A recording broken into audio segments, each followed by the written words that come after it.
Good evening, this is William, and welcome to the latest installment of I Was a Teenage Daydreamer, where I discuss mostly music, some literature, some film, and some random things that I enjoy, and hopefully you do as well.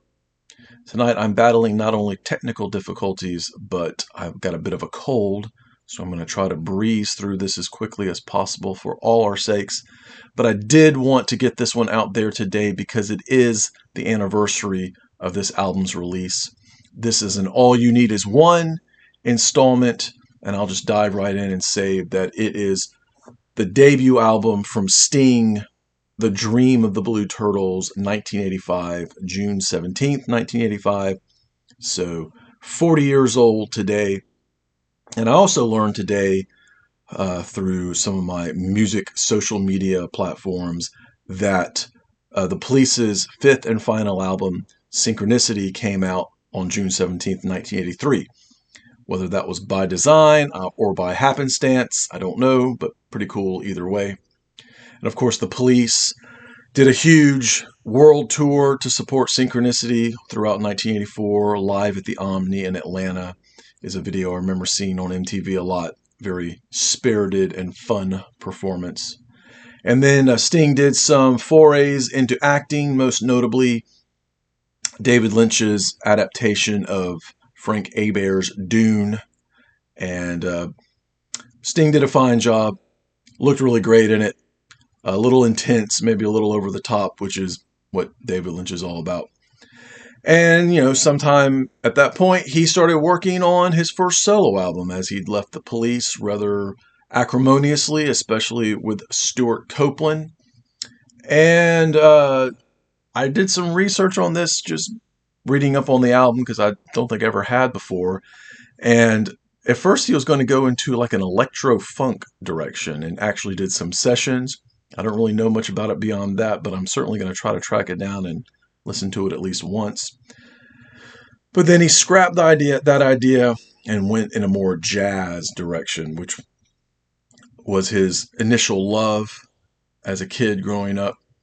And jazz is a genre that I listen to, but not a lot, mostly because I'm not smart enough for jazz. I'm a rock and roll and a pop guy, and jazz is way over my head, but I do appreciate several artists and albums, and I like to listen to it, especially the cooler jazz, the lighter jazz. The hard bop stuff is, again, more than I can handle. So he puts the bass aside for the most part, picks up the guitar, and assembles an amazing jazz supergroup around him. And of course, notably Daryl Jones, who has been the bassist for the Rolling Stones for 30 years, Branford Marsalis on sax, brother of trumpeter Wynton Marsalis, Kenny Kirkland, the late great Kenny Kirkland on keyboards, Omar Hakim on drums, and then a couple of great backing vocalists, Dolette McDonald and Janice Pendarvis. What a great ensemble for a stellar collection of songs. Now, this is an album that I loved as a kid, at least the singles, and I watched the making of documentary Bring on the Night every time it was on MTV. And I really, really loved it. And I loved all the singles. And I remember this album being very big. And it's interesting, I was talking with my buddy Bill about this album last night and said, tomorrow's the 40th anniversary. And he goes, well, all I really know is If You Love Somebody, Set Them Free. And I was like, really? You don't know Russians? You don't know Fortress Around Your Heart? You don't know Love is the Seventh Wave? And he's like, no, I don't recognize any of those songs. I was like, okay.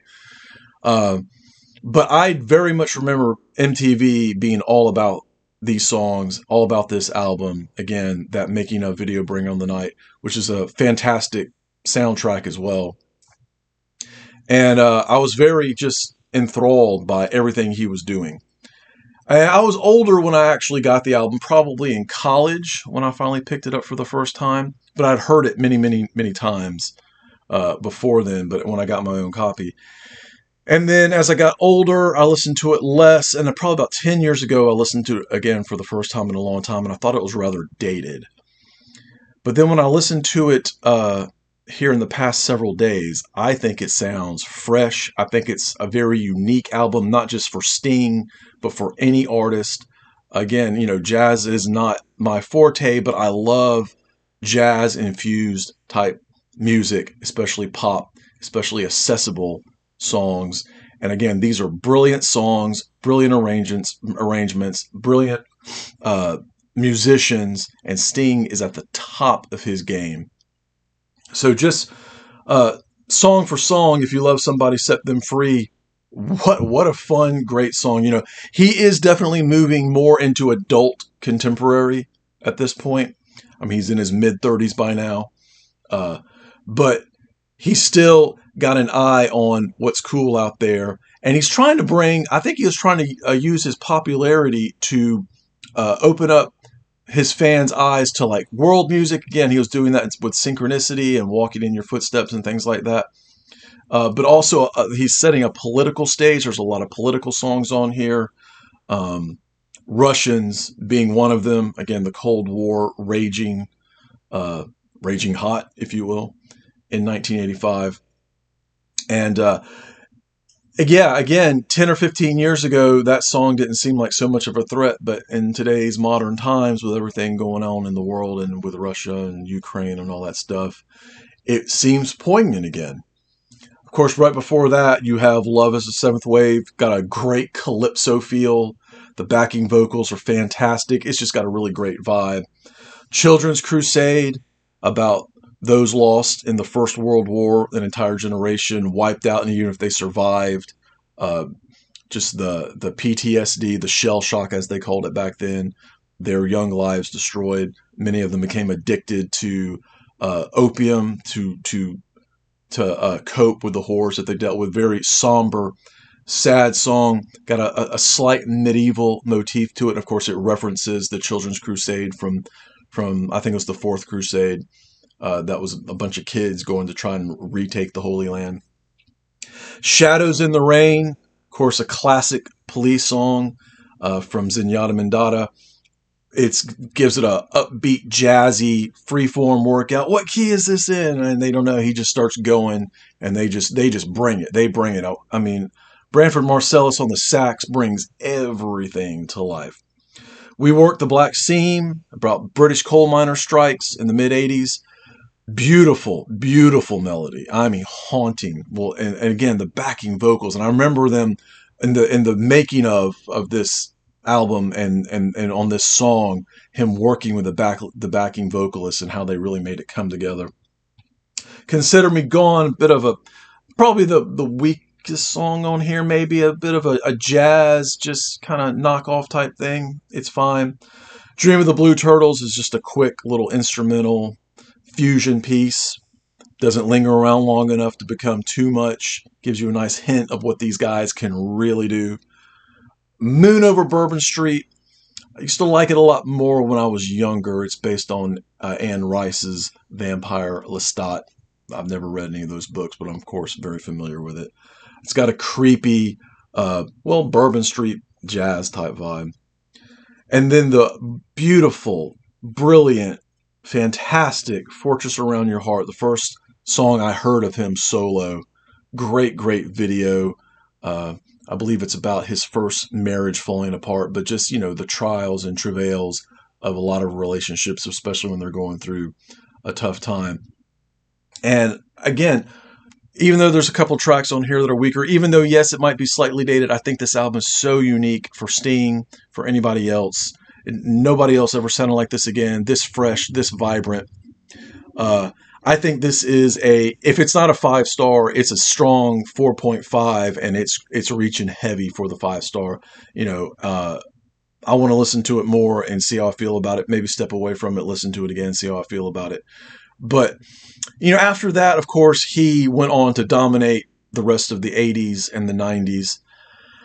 I really like the song Englishman in New York. The album Nothing Like the Sun has a similar vein to this, but it's kind of like a sophomore slump, if you will. Soul Cages is fine. I think All This Time is on that album. I remember my friend Steve Taylor running out to get that album. We had to go to Camelot Music and go get it because he just had to have it. And I was like, I didn't know you like Sting. That's kind of uncool, but whatever.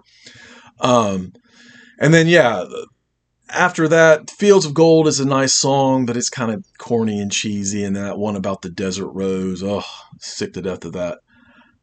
I've got a close family friend that Sting is his favorite artist of all time. And, he likes to talk to me about videos he's seen and stuff like that. I haven't heard a note from Sting in 30 years, 25 years, whenever Desert Rose came out. And I'm okay with that. I'm sure he's still doing well and still entrancing people with his adult contemporary jazz tinged whatever. But for me, this is the solo album you need, plus the 5 albums by the Police.